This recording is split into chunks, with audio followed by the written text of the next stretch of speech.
2083 साल सुरु भयो। तर साँचो कुरा के हो भने नि, नयाँ वर्ष बदलिँदैमा केही बदलिन्न। तपाईँ बदलिनु भयो भने तपाईँको लाइफ बदलिन्छ। आज म तपाईँहरूलाई नेपालमै बसेर कसरी सक्सेसफुल हुन सकिन्छ यसको लागि 5वटा तरिका बताउँदैछु। ती 5 मध्ये 4 नम्बरको चाहिँ हजुरहरूले छोड्नै हुँदैन। त्यसैले अन्तिमसम्म हेर्नुहोला।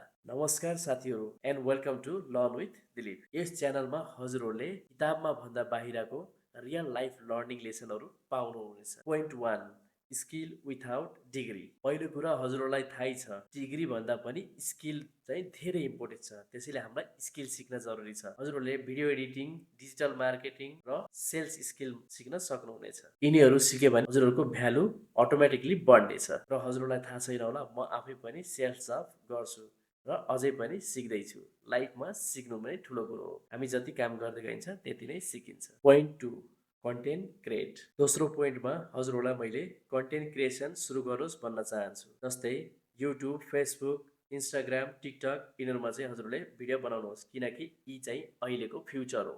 हजुरहरूलाई लाग्न सक्छ कि हामी पर्फेक्ट छैनौँ। पर्फेक्ट नभए तापनि स्टार्ट गर्नुहोस्, किनकि पर्फेक्ट त प्र्याक्टिसले गराउँछ। Point 3, consistency is equal to success.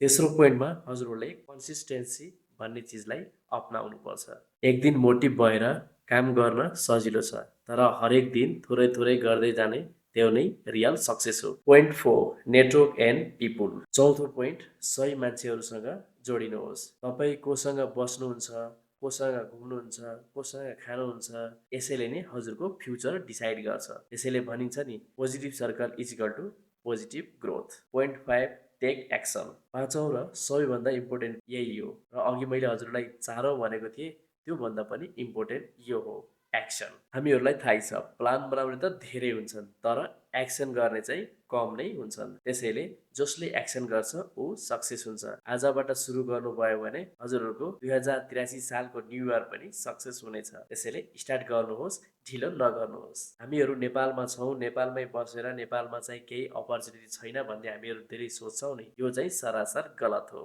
Opportunity छैन भनेर बस्ने होइन, अपर्च्युनिटी त जहाँ पनि हुनसक्छ, तर देख्ने चाहिँ आँखा हुनु पर्यो र गर्ने चाहिँ मन हुनुपर्छ है। यदि तपाईँहरू भने 2083 सालमा ग्रो गर्न चाहनुहुन्छ भने लर्न विथ दिलीपलाई सब्सक्राइब गरेर साथ दिनुहोला। यो त केवल सुरुवात हो, अझै धेरै भ्यालुएबल भिडियोहरू आउँदैछन्। त्यसैले सब्सक्राइब गरेर सँगै जोडिन चाहिँ नबिर्सनु है त।